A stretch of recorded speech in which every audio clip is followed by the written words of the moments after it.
In today's video, I'm going to teach you how to design your Shopify website in 2025 step by step. Whether you're just starting out or looking to refine your existing store, this tutorial will guide you through the essential steps to make your online shop look professional and inviting. Let's dive right in by going to your Shopify store's homepage. When you're on your store's home screen, you'll notice a dashboard that gives you an overview of your store's performance. From here, you'll want to focus on customizing its appearance to fit your brand's identity. So, your first step is to locate and click on the Customize option. Once you click Customize, you're taken to the theme editor. This is where the magic happens. Here, you can change the default appearance of your store by selecting different layouts, or even by selecting new themes that might better suit your brand's message and style. Spend a little time exploring the themes available to you. You'll find options ranging from sleek and modern designs to those that are more traditional or artistic. Remember, the theme you choose should resonate with your target audience and reflect what your business stands for. Next, you'll want to take a closer look at the theme settings. Clicking onto Theme Settings gives you a variety of additional options. It's like having a toolbox that allows you to further customize the components of your chosen theme.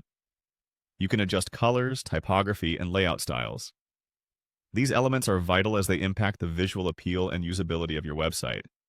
For instance, ensure that your text is legible by selecting a font and size that are easy on the eyes, and carefully choose colors that make your content pop while maintaining strong brand consistency.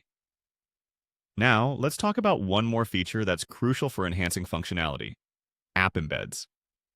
Click on App Embed within the theme editor.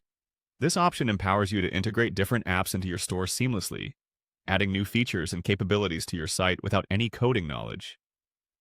Apps can help in various ways, from managing customer reviews to optimizing your site for SEO, or even enhancing customer support functionalities. Take some time to explore which apps might be beneficial to your store and try integrating them to see how they enhance your site's performance. As you proceed with these steps, remember to save your changes frequently. Preview your store often to see how your new customizations appear on different devices, ensuring a consistent and seamless user experience. And there you have it. You've taken the foundational steps toward creating a captivating Shopify store that not only attracts visitors but also keeps them engaged. Keep exploring and refining your store to align with your brand's evolving needs. So that's it for today's guide on Shopify website design in 2025. Thank you for watching, and I hope this tutorial helps you in creating the perfect online shopping experience for your customers.